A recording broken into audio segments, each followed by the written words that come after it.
Opposition parties represented in the National Assembly are intensifying their efforts to hold President Cyril Ramaphosa accountable around the Phala Phala farm robbery. They say they'll use all avenues at their disposal to ensure that answers for the 2020 robbery at his Limpopo farm are brought to light. That case stems from former spy boss Arthur Fraser's allegations that millions of US dollars were stolen at the president's property and that he tried to conceal the crime. So let's bring you more on this banding together of opposition parties. Bring in the UDM's Bantu Holomisa, who joins us via our video link this morning. Mr. Holomisa, thanks very much as always for coming on so early. It's a case of pulling together all of the various seats essentially combined by the opposition parties in Parliament to try and ensure that Parliament does what it has several times been criticized for not doing, and that's holding the executive accountable. Yes, it's true, and you are quite correct that we have been criticized in the past by both the Constitutional Court as well as recently by the Zondo Commission of Inquiry.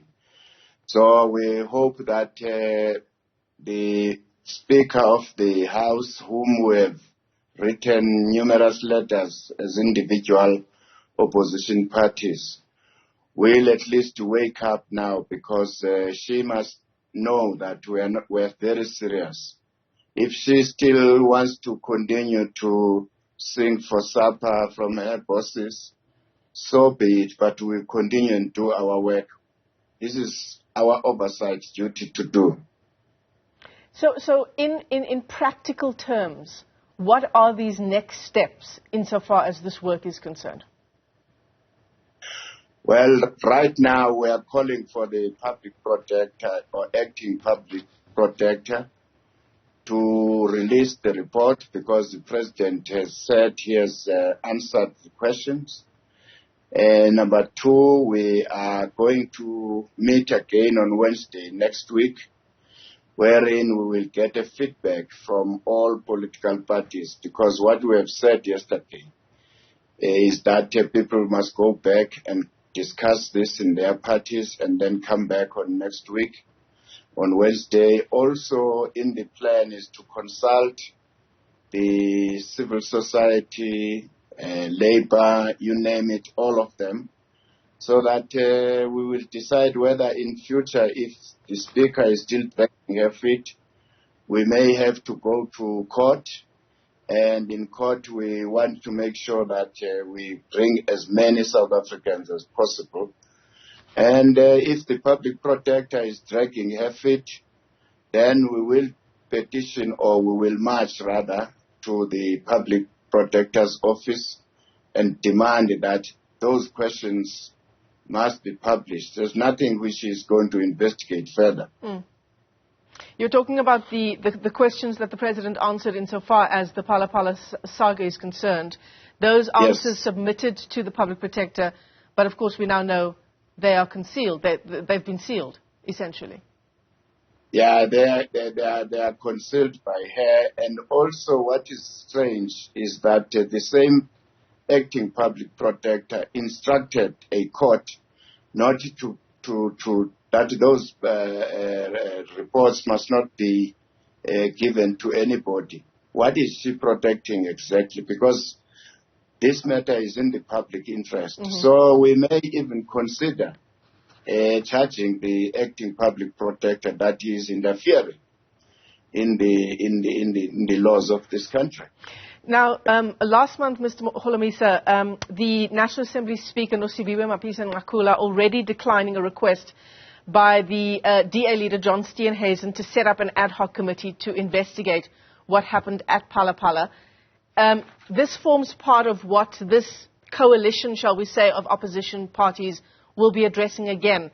Not only an ad hoc committee to probe what happened in Limpopo at the President's farm, but also establishing a Section 89 committee and a motion of no confidence against the President. A whole raft of measures, essentially. Yes, you are quite correct, but that package will also now has been referred to all parties, so that by next week, Wednesday, each political party must come up with their own position. Right. But we are optimistic that we are taking a right course.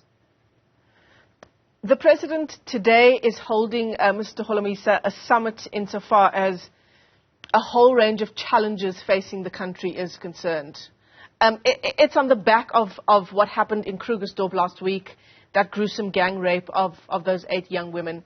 And so the President now coming together with a whole range of various groups to try and address issues of unemployment, various other issues facing society.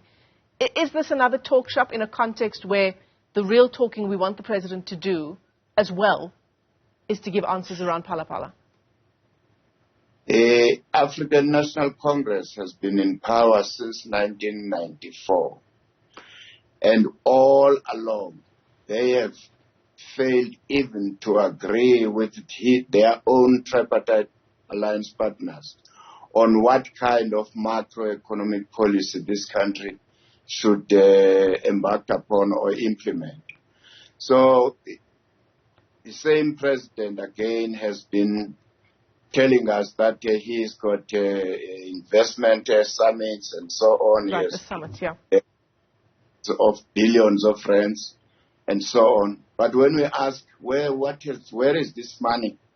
So we are tired of lies. The President's party, the African National Congress, yesterday as well, protesting outside the Krugersdorp Magistrates Court where those suspects were appearing in connection with that gang rape. The ANC protesting against a lack of proper government policy. What does that tell you about the kind of direction we are in at the moment? Well, we are honestly paraslope in the first instance. And secondly, the police of this country who are supposed to have dealt with such crime-related matters are instead involved in protecting or doing a cover-up on the very same scandal in Phala Phala. Look at the role of the current Commissioner of Police. Surely Minister Cyril also should know by now that his policeman or he himself was part of this cover-up exercise. They used money illicitly, wrongly, because no case was ever opened. But they used the money for the intelligence funds or crime intelligence funds. So we are not surprised. They are just deceiving the public that their own government, they march against their own government. And that government office has been doing nothing. Well, several commentators already talking about President Cyril Ramaphosa as the president of summits. That summit being held today and tomorrow is a social sector summit meant to bring in all sectors insofar as addressing poverty, unemployment and inequality is concerned. Bantu Holomisa, let me thank you for your time this morning. The discussion we're having, of course, is around you and those other 6 opposition parties in Parliament banding together to hold the President accountable over the Phala Phala farm scandal.